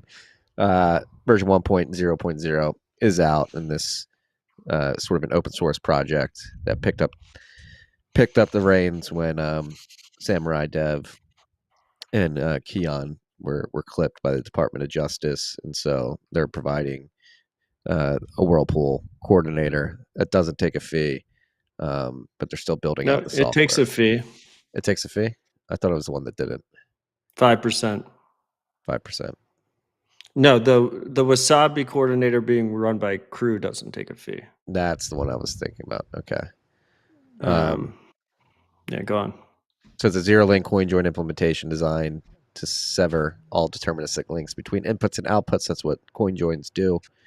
Version 1.0.0. It's got a GUI, Tor-only implementation, Tor identity isolation, enhanced decentralization strategy, anti-Sybil measures, vulnerability fixes, output restrictions, core improvements, and the terminal, which is forked from Sparrow. So it's out there, freaks, if you want to CoinJoin. Yeah, I mean, some people I respect have some concerns over different items in terms of choices that were made in the code base. I haven't looked into it well yet. It's been a busy week. But don't blindly take this news item as a recommendation to go use it. Be deliberate and cautious. I have no idea who this team is. They have been around for a bit now, though. And do you think are people speculating they're spooks? Well, first of all, everyone just calls everyone a fucking spook these days. So I'm sure there are people doing that, but I think it's more like good faith mistakes, not I mean, let me while we're on it, let me just read from someone who I respect, who sent this to me. In an attempt to fix the vulnerability discussed on the Bitcoin dev mailing list this spring, they did attempt to fix it, but it doesn't seem to actually enforce what it needs to be, which is key consistency with respect to blind signature verification, preventing a tagging attack by a malicious coordinator. So the coordinator could presumably tag users by giving them a unique key and compare that to peers and then link their inputs to their outputs. This can be fixed by having clients enforce that same key consistently used for all clients. This is solvable. And then separately, a client seems that they can crash rounds without paying any cost. So the Sybil resistance could be broken by including a wrong key in one of the requests. And then the way these centralized coordinator systems work is when rounds fail, they ban the outputs for a bit. So it could stop you. They could selectively choose which UTXOs they want to stop from using it, is his claim. I will say that this centralized coordinator model in general is not great if the coordinator is malicious. Because the main Sybil resistance historically has been paying the coordinator a fee. And obviously, if the coordinator is paying a fee to themselves, they could cheaply flood rounds with their own outputs. This is partially mitigated when there's a high fee environment on chain. But as we well know, on-chain fees are quite low right now. But all that said, I don't think either of those concerns that he brought up are impact actually stealing user funds. It would be a privacy compromise, first off. But yeah, as with everything else, it is open source. As with all other open source software, one of the beautiful aspects of it is that you can read the code yourself and verify yourself and modify it if you want to. So I would just say that it's definitely something, it's very much of a landmark seeing Whirlpool get re-released. But with all those concerns out there, just be aware. Be aware, freaks. Be aware. Also be aware, if you're out there using a Ledger Nano S, Ledger's ending support for the Nano S, I believe, in 12 months from this week. And so you probably need to upgrade your hardware wallet if you want to make sure that it is safe in the long term if you're using a Ledger Nano S. Our sponsor, Cold Card, is running an upgrade Ledger promo right now. So if you use the code upgrade Ledger, you're gonna get 10% off Cold Card. I highly recommend the queue. We're also their exclusive investor. also investors. And I also had MVK on TFTC this week. Great episode. If you guys want to go listen to that. I listened to that.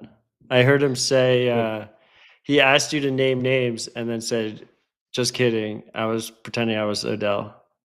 Which I got a kick out of. Yeah. So be aware. Not ideal. I mean, this is honestly not shocking from Ledger, but they're not going to support it long term. So if you're dependent on their firmware, I mean, look, you shouldn't have been using a Nano S anyway. If you have any reasonable amount of money, upgrade your hardware wallet.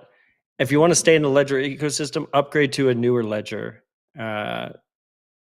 If you have shitcoins, Ledger is one of the best for shitcoins. I mean, you should sell your shitcoins, but if you insist on continuing to hold your shitcoins, consider keeping your shitcoins on a Ledger and then getting something like a cold card for just your Bitcoin stack. There's no reason why you should be using it for both, just because you need, quote unquote, need shitcoin support.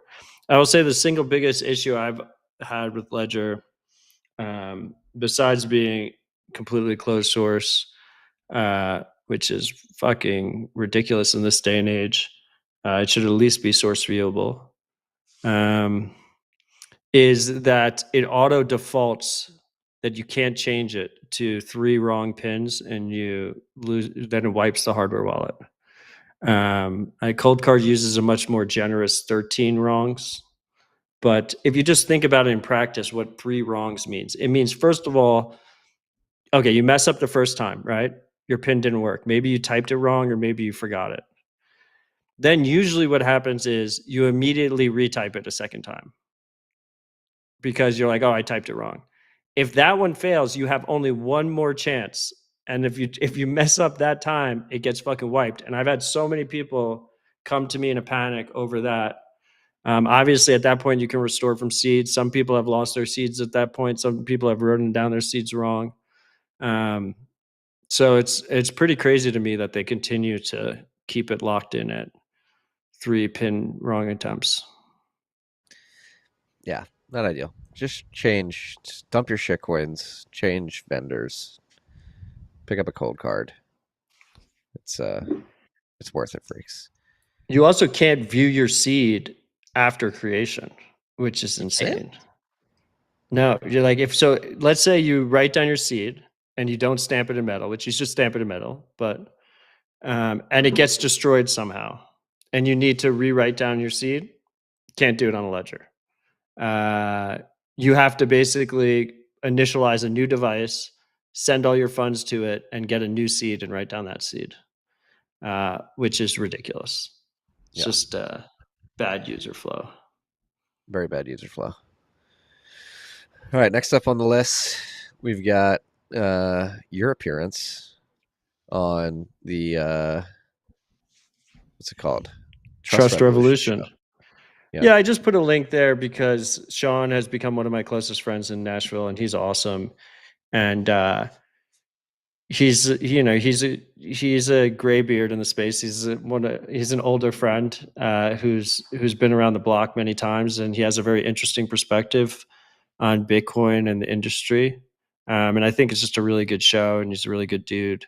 And so I had the pleasure of going on the show. So consider listening, consider subscribing.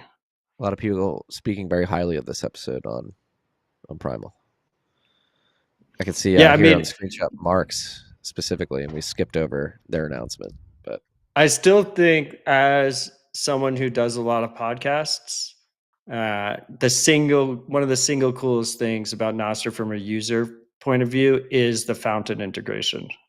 Is that you just automatically have this like review system and Zap system that integrates across all Nostr clients. Nostr apps is so fucking cool that you can just see like who your friends are listening to and how they're thinking about it and if they enjoy it or not. So, for instance, that Mark's comment, like it just came up on my Primal feed.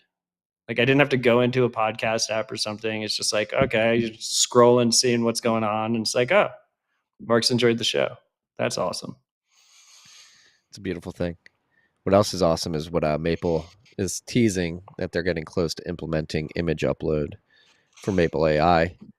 I think it's the most commonly requested feature is the ability to upload images and documents. And so Mark's had a little teaser for the document upload earlier today, or 2 days ago on Twitter.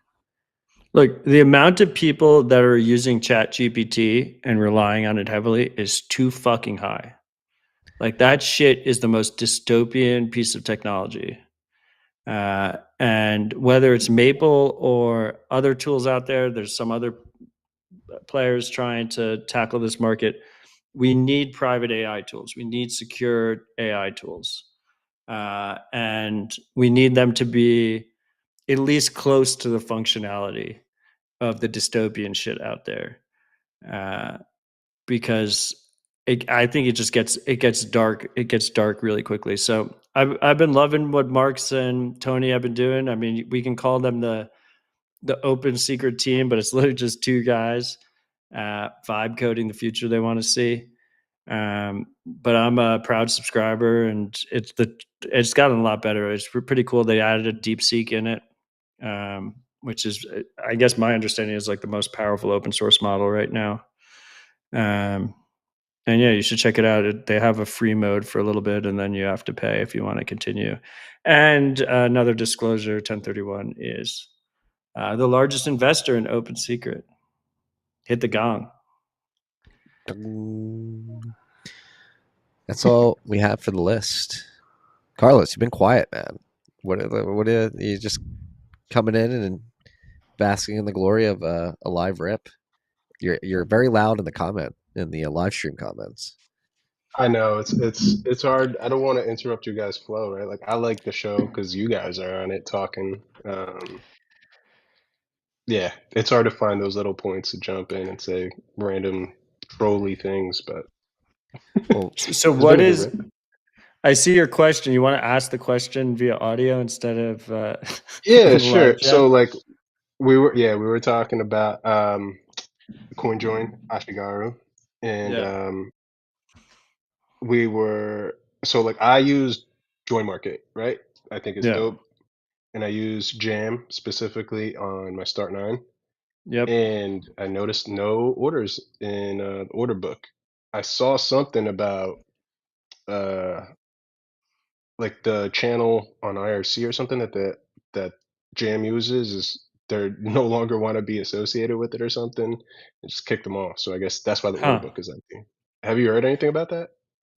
I have not, but I do know that they use a centralized IRC order book. Yeah, that. Um, and there's someone working on Join Stir, which wants to replace that IRC order book with Nostr, which seems ideal in my mind. I do agree with you. You know, Jam um, was actually a bounty funded project I know. uh, that HRF contributed to and I contributed to personally. And I think Jam went a long way to making it much easier to use Join Market, specifically on Start 9. The interface is quite good. Yeah. I mean, the controversial take that I will give right now is since the Samurai developers uh, got arrested, the ZK Snacks, the company behind Wasabi, shut down, and it was taken over completely by volunteer developers. And they've made a lot of good changes to Wasabi. Is it perfect? No. Is Bitcoin privacy very difficult still and nuanced? Yes. But I think Wasabi has a pretty strong offering, specifically if you use Cruise Coordinator. Uh, and that's with the assumption that Crew is not being malicious, which I don't think he is. But obviously, there's some level of trust there. Um, but yeah, it's zero fee. They're trying to decentralize all the aspects they can. They're trying to make it easier to run a coordinator yourself, so there's more competing coordinators. The coordinators no longer have fees, and the app is pretty straightforward, solid, and reliable. Relatively easy to run. Remember So when they I try to KYC people? yeah, I mean those terms and conditions and stuff are gone. That's on a coordinator by coordinator basis. So they've just made a lot of improvements to that stack Okay. um, in the last year and a half or whatever. So people that are trying to use CoinJoin, it's not a bad option in my opinion. But yeah, Yeah. it is. You know, it's it remains quite difficult to use Bitcoin privately. Very few of us are able and capable to do it. KYC continues to spread throughout the ecosystem. It's pretty much permeated everywhere. People don't realize that. I mean, people just don't care. Most of the new people are coming into MSTR or the shittier treasury companies, and it's a little bit frustrating, but Bitcoin's an open system, so it'd be nice to see more tools out there. I'll come in with my pay join shill. We need the exchanges. I was talking to somebody at the BPI event this week about this. Like, we need to successfully convince one of the big Bitcoin only exchanges outside of Bull Bitcoin to implement pay join. Just make every spend a coin join, especially at the exchange level. Like a pay join, excuse me. Yeah. And at the exchange level, if you get an actor of significant scale that is doing many batch transactions per day, leveraging PayJoin, it will be massive for the overall privacy of every user of the network. So push your exchange to implement PayJoin. Yeah, no, Do you I have think it's a charts? what? Charts that'll show like because I know there's like a big like a efficiency, right, and cost Yeah. advantage to pay join. You Yeah. need more So charts. I had Dan Gould on Citadel Dispatch. If people haven't listened to it, they should go consider listening to it. It's a really good conversation. We're very lucky to have him working in the space. He's the lead maintainer of PayJoin DevKit. But yeah, that's the most bullish aspect of it, is that exchanges can save a lot of money using it. So it's not just a privacy benefit. The single worst part is that it's more of like a plausible deniability benefit than something that's like a little like CoinJoin is like very brute force. Like it's like you're very clearly breaking probability analysis. With PayJoin, it's not necessarily obvious that it's a PayJoin transaction, which is great from one side because it gives cover to all transactions, but it's bad on the other side if, a law enforcement decides to throw you in jail because they think Marty's transaction was your transaction. So I'm a little bit concerned about the pain points in the beginning of it, which is why, to Marty's point, I think probably the most optimistic take for adoption is we get massive adoption by exchanges first, make it very much the standard, and try and pass that imaginary threshold where we don't really know what that threshold is, but the threshold where any chain surveillance companies that go into a courtroom and try and use basic probability analysis to track Bitcoin transactions are treated as retarded, which is kind of a big hurdle because the current status quo is chain analysis firms, chain surveillance firms going in and being like, this guy's a criminal, and then not giving any proof whatsoever and having a complete fucking black box. Yeah. So yeah, there's that. Make chain surveillance terms retarded. I guess that's the goal here. I will say, like, the biggest privacy improvement we've seen is Lightning, and then tangentially Cashu, because it uses Lightning for actual external spends and external receives. But the simple fact that if you pay a Lightning invoice, the receiver does not know the UTXO that funded it is massive. If you go to Steak and Shake, which, by the way, it's always important to remind people that their buns and their fries do have seed oils in them. Hey, And take the win. They're making steps in the right direction. Okay, 100%. I'm about to take the win. If they accepted on-chain Bitcoin, you'd have to be worried about what your on-chain privacy burden was every time you made a payment for a burger.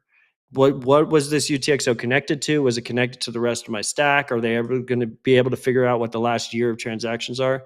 But Steak and Shake is Lightning only. So you can't make that mistake. If you pay their Lightning invoice at Steak and Shake, they have no idea what UTXO funded that balance. They have no idea what other UTXOs you have or how much Bitcoin you have or your transaction history.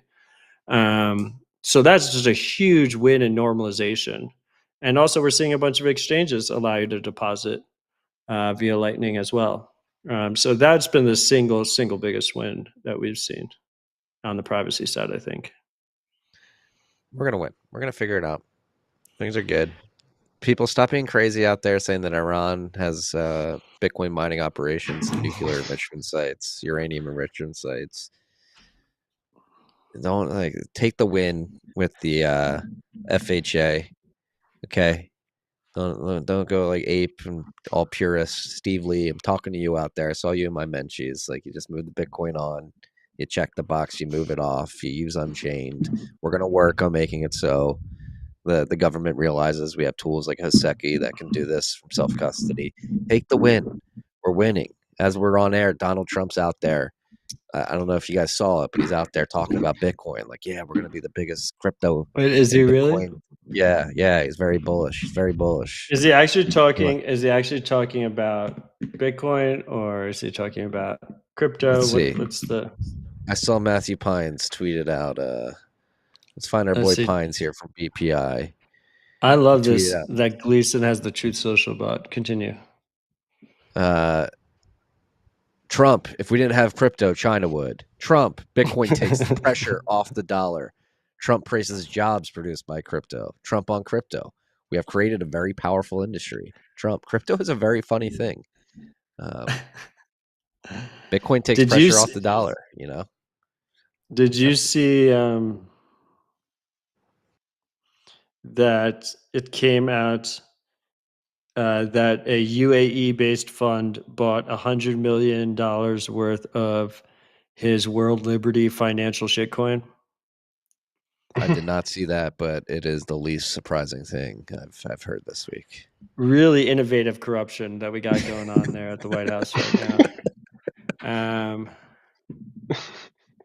I mean, I would like one like every week it's like, oh, like he can't go bigger on it, and he just keeps going bigger. Like the jet, what's the club fucking, in DC that they launched? Like the exclusive, I think it's called like the Executive Club or something like that. They have like an oh exclusive. yeah, they were bragging about it on All In or whatever. Like a $500,000 a membership, and I was talking to somebody at It's like the BPI evil dinner. version of Bitcoin Park. Yeah, I was talking to somebody at BPI dinner. It was like, yeah, it's all Emiratis, like Russians and other shit. They're just like buying memberships to that. So it's like fucking Justin Sun. Yeah. Like what's the Justin Sun Trump? I thought Sun was the didn't biggest Eric donor. Trump join one of the boards of Justin's thing or something like that?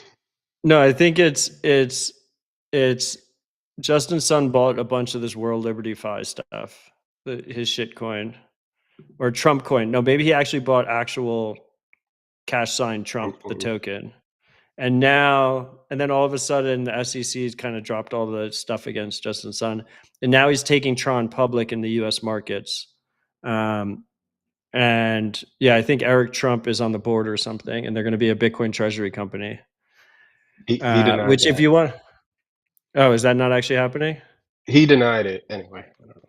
Who denied it? Trump? Eric. Yeah.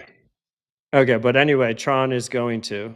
That part is not denied, I think. Tron is going to go public through a reverse merger and deal led by Trump-linked bank, June 16th, CNBC. And he's going to be a Bitcoin treasury play. And then, of course, Pomp, famously known for How to Live an Extraordinary Life, his book he wrote after the BlockFi blow up, launched his own Bitcoin treasury play. It's called Long-Term Capital Management, I think. No, it's pro. I see what you did there. It's called ProCap, right? ProCap. It's happening. It's still the early stages. There's a lot of these treasury companies already in market. There's a lot more to come. We discussed this at length 2 weeks ago. Stay humble, stack sats, just keep humble blinders on. Stay humble enough, blinders on. Stay at your job. Try to be productive, make more money, funnel that into Bitcoin. It's going to be a wild ride over the rest of this year. Buy real Bitcoin, hold real Bitcoin. Yeah. Unpopular opinion. We still have our edge, fam. That's the alpha. The alpha is to learn how to do self-custody. It's easier than ever. Stack as many sats as fucking possible without getting wrecked. I see soap miners apt us 21,000 sats. Now Steak and Shake wants to sell tallow soap. If they want to go toe-to-toe, they better pack some burgers. Yeah. Love it. They did release that this morning. They announced that. I don't know if you saw tallow soap coming from Steak and Shake. Where are they getting all this tallow? Where are they getting all this tallow? That's what I want to know. Oh, I see Flight to Sanity reminded me. He says bang, bang. Most people don't know, except the true ride or die freaks. Marty was actually the first one to relentlessly use bang, bang in our podcast and his podcast. And then Pomp launched his podcast and just shamelessly started saying bang, bang. And Marty just bent the knee and just let him have it. Never complained, just let him have it and just stopped saying bang, bang. You know what they say, imitation is the highest form of flattery. And so I wasn't going to die on the bang, bang hill. Okay. I haven't said it in years. He took it and he was just like, I'm not going to be over here like, no, I'm the bang, bang guy. Who would Carlos, I be? do you remember Marty saying bang, bang when you were listening to the tapes? Bang, bang. I do. I also remember. I mean, you guys also shared stack sats. Yeah, I mean, you didn't. Worst people would have tried to monetize that. A lot of people tried to trademark it. Let the memes be free, people. Yes. Just put a little watermark in the corner. Yeah, exactly. RHR. All right. Carlos, it's been a pleasure, sir. Matt, as always, it is like misting here and it's like freezing by the ocean. So I'm gonna go. I'm getting the sniffles. Logan, Great rip, gentlemen. Logan, Business on Air, our next guest for TFTC. He's got to push by 30. So I'll see you 30 minutes after we're supposed to record. All right. Carlos, we also need thank to you for record joining- an Unchained thing, I think. Okay, we'll do that. We'll do that as well. Are you guys done yet?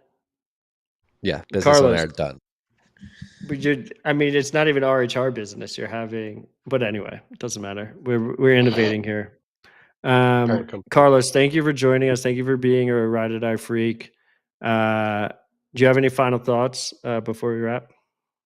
No, I mean, thank you guys for putting out all this content all these years, man. It's been a trip. I think, like you guys originally said, which sent me down the path, right, of listening to the whole back catalog. Is worth it sometimes. Like if you enjoy Rabbit Hole Recap, if you weren't here from the beginning, I think there's value, a lot of value that you can get out of listening to the whole catalog. And I went back and I did it. So yeah, I'm telling you from experience. Also, when you were saying stay humble, stack sats, Marty, I was cracking up because do you remember the episode when you signed off and you stole stay humble, stack sats? Yeah. A little tipsy. You stole stay I said humble, it. stack sats. That was the best. Well, no, if I recall correctly, he just said it. We were signing off. He said it, and then just like immediately apologized. Yeah. He's like, "Oh, Yeah. I'm so sorry." He's like, I took it. Oh, my bad. Yeah, That was it my great. that was my pump bang bang moment. I felt bad. Love Yeah. it. Anyway, thanks, guys. I thank you. Dude, thank you. Week in and week out in the Zap.stream live chat, keeping it alive. I mean, that's why we keep coming back. And what actually, like, that's why I love this show the most is the ride or dies, particularly in the live chat, that have become part of the show over the years since COVID when we started going live. It really does feel like a really tight, small community, and I love coming here and shoot the shit. That's I agree with you, but that's a controversial opinion. Carlos told me privately that he thinks we should switch back to audio only, non-live, but not non-live streams. I like the live streams. I'm an audio only listener. I mean, you guys are talking like So then turn off the video. 50% slower than normal. Yeah, it was better when we were able to be together in person. It's like sit in my studio apartment, like looking at each other with his wife laying in bed. Yeah, in the same room as us. Fuck up. Okay, wonderful, great rip, gents. Stay humble, stack sats. Peace and love.